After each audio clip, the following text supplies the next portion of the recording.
بسم اللہ الرحمن الرحیم۔ السلام علیکم۔ سچی کہانیوں میں خوش آمدید ویورز، آج پھر آپ کے لیے کسی قسم کی پر بیتی ایک سچی کہانی لے کر حاضر ہوئی ہوں۔ چلیں اپنی کہانی شروع کرتے ہیں۔ میں ایک طوائف ہوں۔ ایک طوائف؟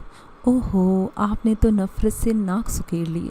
اچھا، انسانیت کی برہنہ لات سے آنے والی بو کے بھپکے آپ کے دماغ پر چڑھ گئے، لیکن ذرا رکیے، ذرا اس طوائف کی داستان تو سنتے جائیے۔ جب میں 14 برس کی تھی تو بہت خوبصورت تھی۔ لمبی گردن، سرخ و سفید گول چہرہ اور گلابی رنگت، پنکڑی کے سے لب اور فراخ آنکھیں، مگر ایک غریب گھرانے سے تعلق تھا اور ایک غریب کلرک کی بیٹی تھی۔ ہاں جی، تو سنیے میری کہانی۔ میں ایک کلرک کی بیٹی ہوں۔ ہمارے خاندان میں والد تھے، والدہ تھی اور مجھ سے ایک 10 سال بڑا بھائی بھی تھا۔ چھوٹا سا خاندان، مگر ابا جی کی تنخواہ بھی تو مختصری تھی۔ تمام گھر کا خرچہ اور کرائے کا مکان، مگر والد صاحب ایک فرض شناس باپ تھے۔ ان حالات میں بھی انہوں نے میرا اور بھائی جان کا پڑھائی کا سلسلہ شروع رکھا۔ والد صاحب میرے ساتھ بھیا سے بھی زیادہ پیار کرتے، مگر والدہ وہ ذرا شاہانہ ٹھاٹھ سے زندگی گزارنا چاہتی تھی۔ والد صاحب پردے کے سختی سے پابند تھے، مگر والدہ آزاد خیال واقع ہوئی تھی، اس لیے گھر میں عموماً جھک جھک رہتی تھی۔ مگر والد صاحب ان تمام حالات کے باوجود میرا خاص خیال رکھتے۔ صبح کو خود اسکول پہنچاتے اور شام کو خود ہی واپس لاتے تھے۔ بھیا جب 9ویں کلاس میں تھے تو انہوں نے اسکول کو خیر بات کہہ دیا۔ بری سوسائٹی کی وجہ سے بھیا اسکول سے ہٹے تھے۔ اب ان کا تمام دن انہی غنڈوں دوستوں کے ساتھ گزرتا۔ والد صاحب نے بہت کوشش کی کہ کسی طرح بھیا راہ راست پر آ جائیں، مگر بھیا کے ساتھ والدہ جو تھی، والد صاحب کو بھیا سے کچھ بھی تو کہنے نہ دیتی تھی۔ والدہ کی اسی بے جا لاڈ پیار نے بھیا کا ذہن بری طرح بگاڑ دیا تھا۔ میں نے اسی سال 8ویں جماعت کا امتحان دیا تھا۔ مارچ کا مہینہ تھا۔ والد صاحب کو زبردست زکام تھا۔ وہ صبح دفتر گئے، مگر دوپہر کو بہت سخت بخار میں واپس آ گئے۔ بھیا گھر سے غائب تھے۔ میں خود جا کر ڈاکٹر کو بلا کر لائی۔ انہوں نے انفلوئنزا تجویز کیا اور ایک انجیکشن دے کر چلے گئے، مگر شام ہوتے ہی والد صاحب کی طبیعت بگڑ گئی۔ میں دوبارہ ڈاکٹر کو لے کر آئی۔ والد صاحب تقریباً بے ہوش تھے۔ ڈاکٹر صاحب نے پھر انجیکشن دیا۔ آدھی رات کو والد صاحب نے ٹوٹے پھوٹے جملوں میں 3-4 دفعہ بھیا کو پکارا، اور اسی ظالم رات کے 1 بجے ابا جی ہمیشہ کے لیے ہم سے روٹھ گئے۔ والدہ رو رہی تھی، میں چیخ رہی تھی، مگر جانے والا جا چکا تھا۔ بھیا اپنے کسی دوست کے ساتھ کسی دوسرے شہر گئے ہوئے تھے۔ انہیں آدمی بھیج کر بلوایا گیا اور صبح کو والد صاحب کو دفنا دیا گیا۔ والد صاحب کی موت کے ساتھ ہی میرے نصیبوں پر سیاہی چھا گئی۔ میرا رزلٹ نکلا۔ میں نے 8ویں کلاس پاس کر لی تھی۔ مجھے اسکول سے ہٹا لیا گیا۔ پڑھائی کیسے جاری رکھتی؟ گھر کی جمع پونجی تو ایک ہی ماہ میں ختم ہو گئی تھی۔ بھیا کون سے کماؤ تھے؟ وہ تو پہلے ہی والد صاحب کی تنخواہ پر گلچھڑے اڑایا کرتے تھے۔ ان کی وفات پر جو کچھ بھی جمع تھا وہ بھی بھیا نے چند دنوں میں ختم کر ڈالا۔ اب والدہ کے کانوں کی بالیاں اور آہستہ غیر ضروری فرنیچر اور برتن بھی بیچ ڈالے۔ کسی نہ کسی طریقے سے پیٹ کا ایندھن تو مہیا کرنا تھا۔ آہستہ نوبت فاقوں تک آ پہنچی۔ ہمارے ہی محلے میں کونے والا مکان چودھری صاحب کا تھا، جہاں وہ اور ان کی بیگم رہتی تھے۔ بدقسمتی سے چودھری صاحب کی کوئی اولاد نہ تھی۔ چودھری صاحب کی عمر 50-55 برس ہوگی۔ جب میں والد صاحب کی زندگی میں اسکول جایا کرتی تھی تو یہ گلی کے بچوں کو اپنے پاس بلا کر پیار کرتے۔ چودھری صاحب کے کئی ایک ساتھی مکان تھے جو کہ انہوں نے کرائے پر دے رکھے تھے، اور خود بھی ایک عالی شان بلڈنگ میں مقیم تھے۔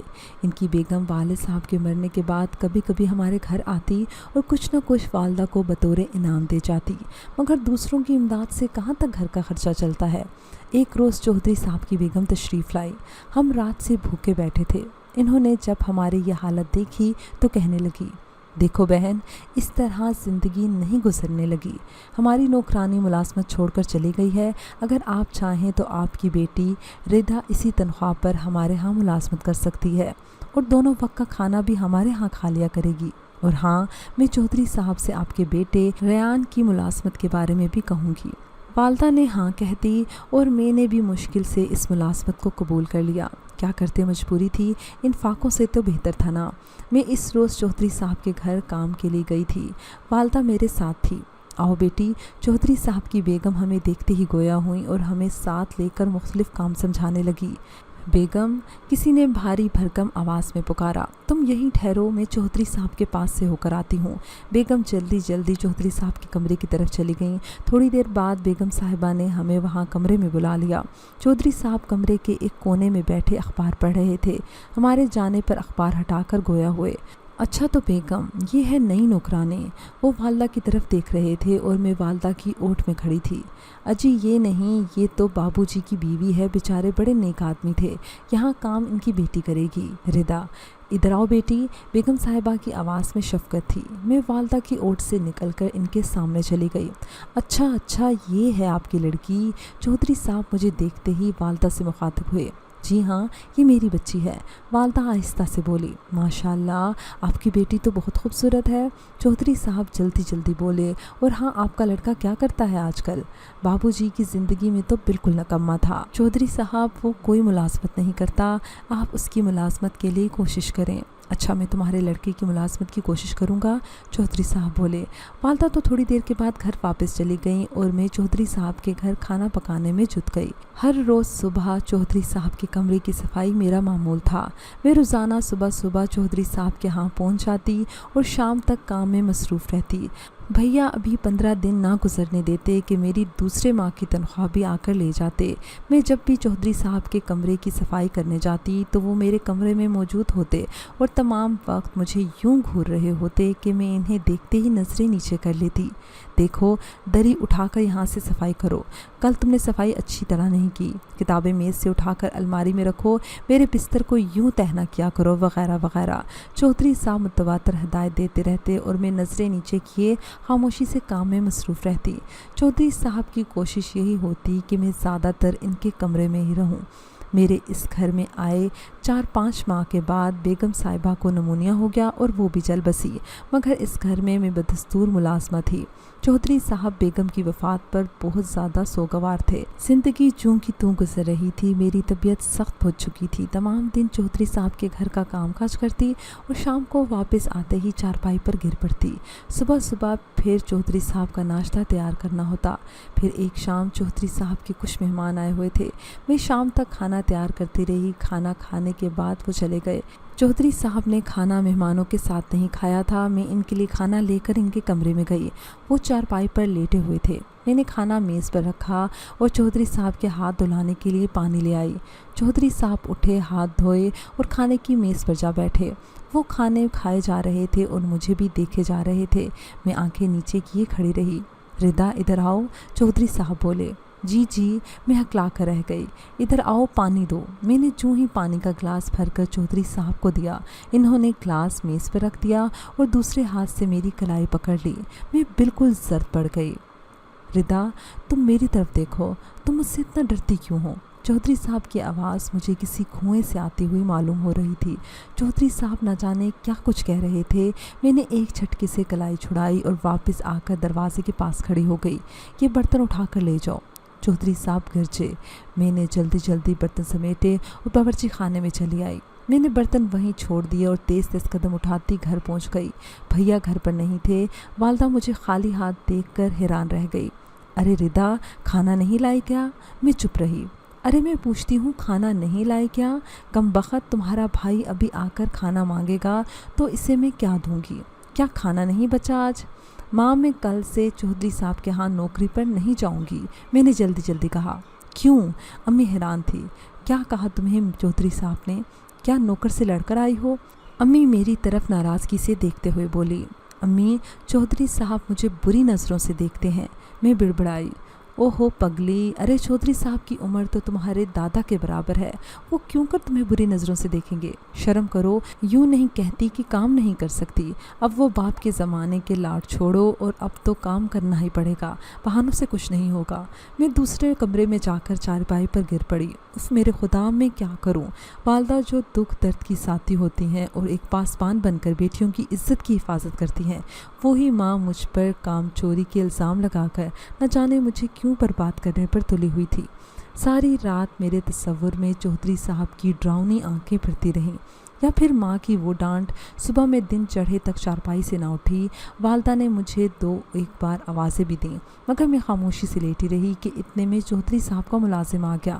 बीबी जी, रिदा आज काम पर नहीं पहुंची, चौधरी साहब आपको बुलाते हैं। रिदा रिदा, वालदा ने आवाज़ देना शुरू कर दी। मैं चारपाई से उठकर सहन में आ गई। चौधरी साहब का मुलाजिम बुलाने के लिए आया है। माँ ने कहा, अम्मा मैं आज से चौधरी साहब के घर नहीं जाऊंगी, मैं कहीं और मजदूरी कर लूँगी, मुझसे वहाँ काम ना हो सकेगा। आप तो चलें, चौधरी साहब ने आपको बुलाया है, बाहर से नौकर बोला। और वालदा मुंह ही मुंह में कुछ बड़बड़ाती हुई चली गई। वालदा कोई घंटे बाद चौधरी साहब के घर से वापस लौटी। भैया भी घर में बैठे थे। अम्मी भैया को देखकर पुकारी, बेटा मुबारक हो, चौधरी साहब ने तुम्हें भी आज से मुलाजिम रख लिया है। मैं चौधरी साहब के लिए क्या कर सकूंगा? भैया ने बेदिली से कहा, अरे तुमको इन्होंने मुंशी रखा है, तुम सिर्फ मकानों का किराया वसूल कर लिया करोगे और कोई मुश्किल काम थोड़ी है। चौधरी साहब ने तुमको अभी बुलाया है और हाँ, इस पगली को भी साथ लेते जाओ। चौधरी साहब ने अभी तक नाश्ता भी नहीं किया। भैया नौकरी का सुनकर फूले ना समाते थे। मुंशीगिरी का काम तो शायद इन्होंने कभी ख्वाबो ख्याल में भी ना सोचा होगा कि ये मिल जाएगा। रिदा कहाँ हो, आओ भाई चौधरी साहब के यहाँ चलें, अब हम दोनों बहन भाई की तनख्वाह आया करेगी। भैया मैं नहीं जाऊँगी चौधरी साहब के यहाँ मुलाजमत के लिए। मैं बोली, हाय क्यों नहीं जाओगी? भैया बोले, ये पगली कहती है मुझे चौधरी साहब की आंखों से डर लगता है। अम्मी बड़बड़ाई, चौधरी साहब कह रहे थे कि कितनी भोली भाली है लड़की, अगर मैं कभी इसकी तरफ देख लूं तो उसी वक्त आंखें झुका लेती है। भैया ने मुझे कलाई से पकड़कर घसीटा और चौधरी साहब के यहाँ ले चले। दिन गुजरते गए। अब चौधरी साहब के साथ भैया का खाना भी चौधरी साहब के घर ही पकता। भैया रोज़ाना चौधरी साहब के कसीदे पढ़ा करते। अम्मी भी चौधरी साहब की बातें सुन सुनकर खुश होती रहती। भैया कहते, अम्मी चौधरी साहब रुपए पैसे की तो कुछ भी विकत नहीं देते, तिजोरी की चाबियां भी मेरे पास ही रहती हैं, जितने दिल चाहे खर्च कर लूं। क्या मजाल जो चौधरी साहब कभी हिसाब तक मुझसे मांगे। चौधरी साहब वालिदा साहब को भी अमूमन किसी न किसी बहाने कपड़े और नकदी नज़र करते थे। आहिस्ता आहिस्ता चौधरी साहब और भैया में आका और नौकर वाला फ़र्क मिट गया। इसलिए अब अम्मी और भैया को चौधरी साहब से अच्छा इस दुनिया में कोई और नज़र ना आता था। चौधरी साहब ने हमसे किराए का मकान छुड़वा कर हमें अपना ज़ाती 2 मंजिला मकान बग़ैर किसी किराए के रहने के लिए दे दिया। हमारे मकान में तरह तरह का फर्नीचर आ गया। चौधरी साहब ने ख़ुद भी हमारे घर आना जाना शुरू कर दिया और कभी कभी अपने दोस्तों को भी साथ लेकर आते। मुझे भी चौधरी साहब के घर जाना पड़ता। इन्होंने खाना पकाने के लिए नौकरानी रख ली थी और मेरा काम सिर्फ इसकी निगरानी करना था। अगर मैं किसी रोज़ चौधरी साहब के यहाँ ना जाती तो झट से मुलाजिमा खड़ा होता और वालदा मुझे मजबूरन वहाँ पहुँचा देती। अब मैं 16 बरस की थी। बचपन एक गुजरा हुआ ख्वाब था। वालदा रोज़ाना मेरे लिए कोई ना कोई कपड़ा ख़रीद कर लाती। ये कपड़ा भैया की तनख्वाह से ख़रीदे हुए बताए जाते थे। मैं जब चौधरी साहब के यहाँ जाने के लिए तैयार होती तो मैं बज़िद होकर अच्छा लिबास पहनने के लिए ज़ोर देती। पगली, लोग क्या कहेंगे, भाई इतनी तनख्वाह लेता है और बहन के लिए अच्छे कपड़े तक नहीं बना सकता। और फिर एक दिन जबकि मैं चौधरी साहब के घर जाने के लिए तैयार खड़ी थी कि इतने में अम्मी आ गई। रिदा, तुम आज से चौधरी साहब के घर नहीं जाओगी। ये तुम्हारे भाई की शयान नहीं कि इसकी बहन लोगों के घर मुलाजमत करती फिरे। मैं वालदा के मुँह से ये अल्फाज सुनकर हैरान रह गई। और वो कहाँ मुझे खुद धकेल कर चौधरी साहब के यहाँ भेजा करती थी, कहाँ आज खुद वालदा मुझे रोक रही थी। अब तुम गली में भी ना निकला करो, आज से तुम मुकम्मल पर्दे में रहोगी। ये वालदा का हुक्म था। भैया इसी ही शाम मेरे लिए आला कपड़े के 2 सूट लेकर आए। अब भैया मुझसे बहुत ज़्यादा लाड प्यार करने लगे थे। मैं अपनी किस्मत पर नाज़ा थी कि अल्लाह ताला ने मेरे आवारा भाई को राह रास्त पर डाल दिया था और आज वो तमाम घर का बोझ उठाए हुए था। मुझे पर्दे में बिठा दिया गया क्योंकि मैं वालदा की नज़र में अब जवान हो गई थी, मगर चौधरी साहब से अब भी पर्दा ना था। वो मुतवातर हमारे घर आया करते। इनके लिए चाय लेकर बैठक में मुझे ही जाना पड़ता। मैं इन्हें अपना बुजुर्ग समझती थी और साबका हरकत के बाद दोबारा कभी इन्होंने मुझे कुछ न कहा था। मैंने उनकी उस दस्तराजी को भी अब बच्चों से प्यार ही समझ लिया था। मगर अब मैं जब भी चाय लेकर बैठक में जाती तो चौधरी साहब की निगाह मेरे सरापे पर फिसलना शुरू हो जाती। मैं चाय रखकर फ़ौरन वापस आ जाती। आज फिर चौधरी साहब आए हुए थे। भैया भी उनके साथ ही बैठक में बैठे हुए थे। अम्मी ने चाय बना दी और मैं लेकर बैठक में चली गई। आज चौधरी साहब ने मेरी तरफ बिल्कुल भी ना देखा था। मैं चाय रखकर अभी दरवाजे से निकली ही थी कि चौधरी साहब की आवाज़ मेरे कानों से टकराई। तो क्या राय है तुम्हारी रेयान मियाँ फिर? अजी चौधरी साहब, मेरी राय तो बिल्कुल ठीक है। भैया ने चौधरी साहब की बात काट दी। हाँ भाई, लड़की जवान है, जवान लड़की घर पर बोझ होती है जब तक इसकी शादी ना कर दी जाए। अब तो आपको इस मामले को निपटा देना चाहिए, चौधरी साहब बोले। चौधरी साहब और भैया मेरी शादी का ही सोच रहे होंगे। जाने चौधरी साहब ने कौन सा दूल्हा तलाश किया होगा मेरे लिए, जो आज ही मामला निपटा देना चाहते हैं। इनका अपना बेटा तो कोई भी नहीं, शायद कोई इनकी बरादरी से लड़का होगा। मैं इसी सोच में बाहर निकली थी। शादी का सुनकर मुझ पर अजीब कैफियत तारी हो गई थी। शादी होगी, शादियाने बचेंगे, हम उम्र दूल्हा होगा। मैं इसी कैफियत में दीवार से लगी खड़ी थी कि चौधरी साहब दोबारा बोले, देखो रेयान मियाँ, अपनी वालदा से भी राय ले लो। मैं ये मकान तुम्हारे नाम लिख दूँगा। वैसे मेरी अपनी जायदाद लाखों की है। रिदा यकीनन मेरे घर खुशो खुरम रहेगी। उफ, मेरे जहन में धमाका सा हुआ। मैं चौधरी साहब के घर में खुश रहूँगी, यानी चौधरी साहब खुद अपने लिए मेरा रिश्ता मांग रहे हैं। भैया ने ना जाने क्या कहा, क्योंकि मैं चकरा गई थी। करीब था कि गिर पड़ती। मैं दीवार के साथ ही चलते हुए दूसरे कमरे में पहुंचकर चारपाई पर गिर पड़ी। मेरी आंखों के सामने चौधरी साहब का बदसूरत चेहरा घूम गया। उफ भेड़िया, मगर मेरे भैया को ना जाने क्या हो गया है। अब्बा अब्बा 2 दफ़ा मेरे मुंह से निकला और फिर मैं बेसुध हो गई। मुझे इसी वक्त होश आया जबकि चौधरी साहब जा चुके थे और भैया अम्मी के पास दूसरे कमरे में फिर इसी रिश्ते के मुतालिक खुसर पुसर कर रहे थे। दोनों कमरों के दरमियान में एक पर्दा लटक रहा था और मैं भैया की तमाम बातें सुन रही थी। अम्मा भी राज़ी थी। भैया भैया, आवाज़ मेरे हलक में अटक गई, मगर भैया ने मेरी आवाज़ को सुन लिया। पर्दा उठाकर भैया खड़े हो गए और मेरी तरफ देखकर बोले, क्यों, खैरियत है रिदा? भैया ने मेरे कांपते हुए होंठ देखकर कहा। हाँ भैया। मैं फिर रुक गई। क्या बात है रिदा, कहो ना। मैं चौधरी साहब से शादी हरगिज़ ना करूँगी भैया, मैंने रोते हुए कहा। भैया कुछ देर खामोश रहे और फिर आहिस्ता से बोले, रिदा तुम अभी बच्ची हो। बच्ची होती तो चौधरी साहब को मुझे ख़रीदने की क्या ज़रूरत थी। मेरी आवाज़ में बहुत तंज था। अब के भैया चौंके। ज़्यादा तेज़ बनने की कोशिश ना करो रिदा। जब अम्मा और भाई जैसे सरपरस्त बेटी की इज्जत का सौदा चुकाने पर तैयार हों तो बेटियों को तेज़ बनना ही पड़ता है, मैंने जल कर कहा और जैसे मेरे दिल पर से पहाड़ का बोझ उतर गया। ज़्यादा बकवास मत करो, भैया धाड़े। शादी कैसे नहीं करोगी, सब देखा जाएगा। अच्छा तो देखा जाएगा, मैं भी चीखी। तुम्हारी ये ताकत है ना फ़कीरनी की औलाद, और चौधरी साहब ने ये तुम्हारा घर भर दिया। ये ऐश या आराम और ये किस लिए था? भूल गई ना वो दिन रात जब अब्बा मरने के बाद हम फाके में थे। अब जब खाने को रोटी मिल रही, तन ढांपने को कपड़ा मिल गया, तो इस तरह बहाने करने लगी हो। ये भैया नहीं बोल रहे थे, ये तो नोटों की गड्डी थी जो कि अभी तक भैया की कोट की जेब में नज़र आ रही थी। हाय ये रंगीन कागज़ जिनके बदले एक माँ अपने जिगर के टुकड़े को फ़रोख्त कर रही थी और एक भाई अपनी बहन की इस्मत इन चंद कागज़ों के बदले बेचने पर तुला हुआ था। मुझे ये ऐश आराम नहीं चाहिए भैया, खुदा के लिए होश में आओ। तुम्हें क्या हो गया है? अगर अब्बा ज़िंदा होते, हाँ अगर अब्बा ज़िंदा होते तो तुझको घर में ही रख देते, शादी हरगिज़ न करते। भैया चीखे। भैया का हाथ उठा और थर थर मेरे गालों, गर्दन और सर पर बरसने लगा। भैया मुझे बेतहाशा मारते रहे और साथ ही साथ पता नहीं क्या कुछ बक रहे थे। मेरी आंखों के सामने चिंगारियां नाचने लगी और न जाने कब भैया का हाथ रुका, मैं बेहोश हो चुकी थी। शाम को मुझे होश आया। अम्मी मेरा माथा सहला रही थी। मेरे होश में आने पर बोली, रिदा क्या तू पागल है? क्या बेटियां भी वालिदैन के सामने कभी अपने रिश्ते के मुतालिक बात करती हैं पगली? क्या हम तुम्हारे दुश्मन हैं?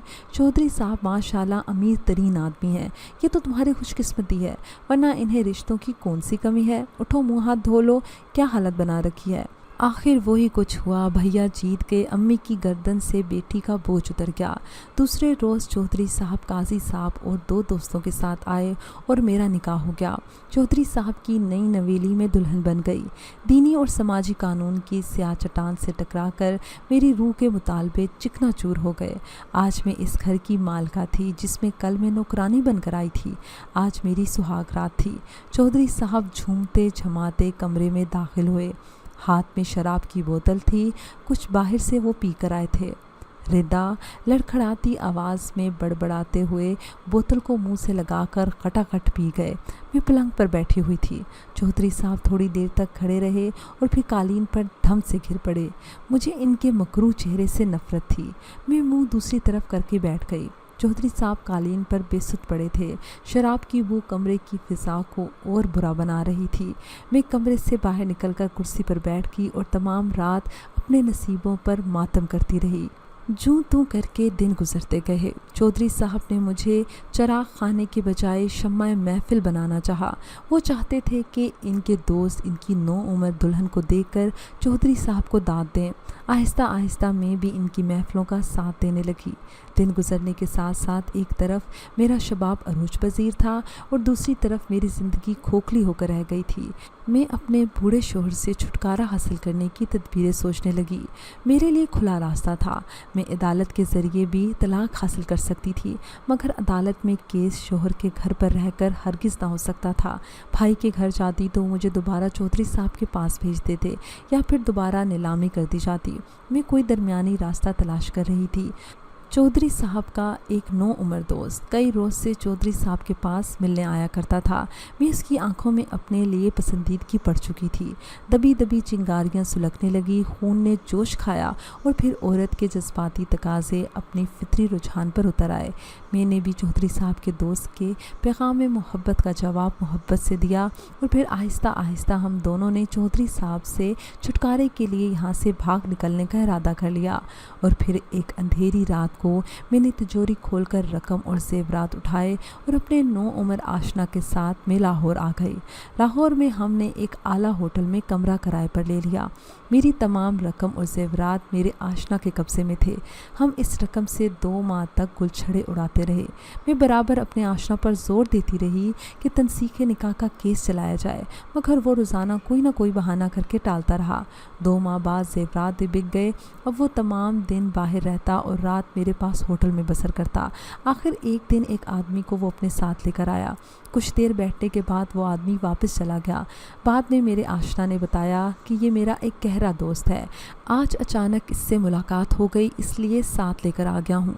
दूसरे रोज़ वो मुझे इसी दोस्त के घर ले जाने का बहाना करके होटल में ले गया। हम वाकई इसी आदमी के घर में थे जो कल हमें मिलने आया था। मुझे वहाँ छोड़कर मेरा आशना सैर के बहाने घर से निकल गया और सुबह तक ना आया। एक औरत मतवातर मेरी निगरानी कर रही थी। मुझे कुछ शक सा गुजरा। मैंने इस औरत से बातों बातों में मालूम किया तो पता चला कि मेरा आशना मुझे इस आदमी के पास बेच कर चला गया है, जिसे वो अपना दोस्त बता रहा था। मैं 3 दिन तक इसी घर में कैद रही। आखिर चौथी रात में इस घर से भाग निकली, मगर कहाँ जाती? अगर घर वापस जाती तो फिर इसी चौधरी के यहाँ जाना पड़ेगा और मेरे पास तो कुछ भी ना था। किराए के पैसे भी ना थे कि मैं वापस जाती। फिर ये भी हो सकता है अब चौधरी साहब भी मुझे कबूल ना करें। रात को फुटपाथ पर सो रही थी। सुबह सुबह फिर शहर की सड़कें थी और मैं थी। लाहौर आने पर चंद दिन मेरे आशना ने मुझे सारे शहर की सैर करवाई थी और लाहौर मुझे बड़ा खूबसूरत लग रहा था, मगर आज वही शहर मुझे निहायत डरावना दिखाई दे रहा था। भूख के मारे बुरा हाल था। किसी के आगे हाथ फैलाने को जीना चाहता था। अगर फैलाती भी तो मुझे इन रेशमी कपड़ों में देखकर खैरात कौन देता। मेरे तन पर यही 3 कपड़े थे। कई राह चलते नौजवानों ने मुझे होलनाक निगाहों से भी देखा। बाज़ मंचलों ने देखकर सीटियां भी बजाई और बाज़ चौधरी साहब की उम्र के बुजुर्गों ने भी मुझे देखा। अगर ज़िंदगी चाहती हो तो पेट के लिए कुछ ना कुछ तो ज़रूर फ़रोख्त करना पड़ेगा। ये मेरे नफ्स की आवाज़ थी। मैं क्या फ़रोख्त करूं जिसके मुआवजे से आंतों को संभाला दे सकूं? तुम्हारे पास एक औरत के पास अस्मत के सिवा और क्या है? मेरे दिल में से आवाज़ आई, छी छी, कितना बुरा ख्याल है। मेरे ज़मीर ने झटक दिया। तुम पहले भी कौन सी बासमत हो, एक बेगैरत भाई की बेगैरत बहन। तुम कौन सा पाकबाज हो? चौधरी साहब, इनके दोस्त, तुम्हारा अपना आशना। उफ, मुझे चक्कर आ गया। मैंने कानों में उंगलियां ठोस ली ताकि ये आवाज़ें ना सुन सकूं। मैंने दूसरी रात भी फुटपाथ पर गुजार दी। सुबह हुई, फिर उठी हुई थी, मगर टांगों में बिल्कुल भी सिकत ना थी। मजबूरन चलने लगी। अभी कोई 1 फरलांग ही चली थी कि सामने ईसाइयों का चर्च दिखाई दिया। सामने लॉन में ही पादरी और नन्स बैठी हुई थी। भूख के मारे मेरा बुरा हाल था। मैंने कुछ खाने के लिए मुंह को हाथ लगाया। ये लोग मुझसे बड़ी शफकत से पेश आए। मुझे खाने के लिए दिया। मैंने अपनी तमाम कहानी अव्वल से लेकर आखिर तक इन्हें कह सुनाई। ईसाई पादरी मुझे अपनी पनाह में लेने के लिए तैयार था। उसने मुझे मज़हब बदलने का कहा। مذہب بدلنے سے میرا نکاح بھی ختم ہو جاتا۔ انہوں نے مجھے ایک دن سوچنے کے لیے دیا۔ میں تمام رات چرچ میں رہی اور تمام رات سوچتی رہی، مذہب تبدیل کر لوں۔ میں نے سوچا، پہلا کون سے تمہارے گناہ کام ہیں جو ایک اور کا اضافہ کر رہی ہو؟ اپنے آباء و اجداد کا سچا مذہب چھوڑ کر راہ راستے مت بھٹکو۔ یہ میری ضمیر کی آواز تھی۔ میرا ضمیر بھی اتنا مردہ نہیں ہوا تھا۔ نہیں، ہرگز نہیں، میں مذہب کبھی تبدیل نہیں کروں گی، خواہ فاقوں سے میں مر ہی کیوں نہ جاؤں۔ دوسرے دن صبح ہی چرچ سے میں نکل بھاگی۔ دن کے 12 بجے تک آوارہ پھرتی رہی۔ میں یوں ہی بے مقصد ایک تنگ سی گلی میں مڑی تو ایک بھاری بھرکم ہاتھ میرے کاندھے پر پڑا۔ میں نے پلٹ کر دیکھا، یہ وہی شخص تھا جس نے مجھے میرے آشنا سے خریدا تھا۔ چپ چاپ میرے ساتھ چلی چلو، ورنہ چاقو پیٹ کے پار کر دوں گا۔ اس نے سرگوشی کی اور میں پھر مجبوراً اس کے ساتھ چل دی۔ میں پھر واپس اسی مکان میں تھی جہاں سے آج سے 3 دن پہلے میں بھاگی تھی۔ مجھے اپنے آشنا پر سخت غصہ آ رہا تھا۔ میں نے اس سے محبت کی تھی مگر وہ مجھے فروخت کر کے چلا گیا تھا۔ چند لمحوں کے لیے میں نے سوچا، اس بیچارے کا بھی کیا قصور ہے؟ جبکہ ایک بھائی نے بہن کو فروخت کر دیا، ماں نے بیٹی بیچ ڈالی اور پھر ایک تیسرے شخص نے کسی کی بیٹی یا بہن کی قیمت لے لی تو کیا ہوا؟ میرے خریدار نے مجھے آخری موقع دیا اور دھمکی دی کہ اگر میں نے بھاگنے کی کوشش کی تو وہ مجھے زندہ نہ چھوڑے گا۔ والدین نے مجھے فروخت کر دیا، چودھری صاحب نے مجھے دوستوں کا کھلونا بنا دیا، آشنا نے میرے ساتھ وفا نہ کی، مذہب بدلنا مجھے گوارا نہیں، اور پھر موت نہیں۔ مجھے ابھی زندگی چاہیے، مجھے ابھی جینا تھا، لیکن کس کے سہارے؟ وہیں جہاں میرا خریدار چاہتا تھا۔ ایک بے سہارا عورت کے لیے اس کے سوا کوئی اور سہارا بھی تو نہیں تھا۔ میں کہتی ہوں میرے اندر اب بھی کوئی نمایاں فرق نہیں۔ اگر میں شوہر کے گھر ڈھکی چھپی طوائف نہ تھی تو اور کیا تھی؟ وہ مجھے میری مرضی کے خلاف استعمال کر کے روٹی کپڑا دیتا تھا۔ پھر میں شوہر کو چھوڑ کر آشنا کے ساتھ اسی لیے بھاگ کر آئی کہ میں اسی نوجوان کے ساتھ شادی کر کر خوشی کی زندگی گزاروں گی۔ یہ بھی ناقابل معافی جرم تھا، مگر یہاں اب میں خود مختار ہوں۔ مگر میرا ضمیر کبھی کبھی جاگ پڑتا ہے، لیکن میں اس کو تھپک تھپک کر سلا دیتی ہوں کہ اس کے سوا میرے لیے اور کوئی چارہ نہیں۔ میری اس کہانی کو اب ختم ہو جانا چاہیے۔ آپ بھی بتائیے، میری یہ کہانی سن کر یقیناً آپ کو بھی مجھ سے نفرت ہو گئی ہوگی، کیونکہ میں ایک طوائف ہوں۔ کمنٹ سیکشن میں لازمی بتائیے گا کہ آپ کو بھی مجھ سے نفرت ہوئی یا نہیں۔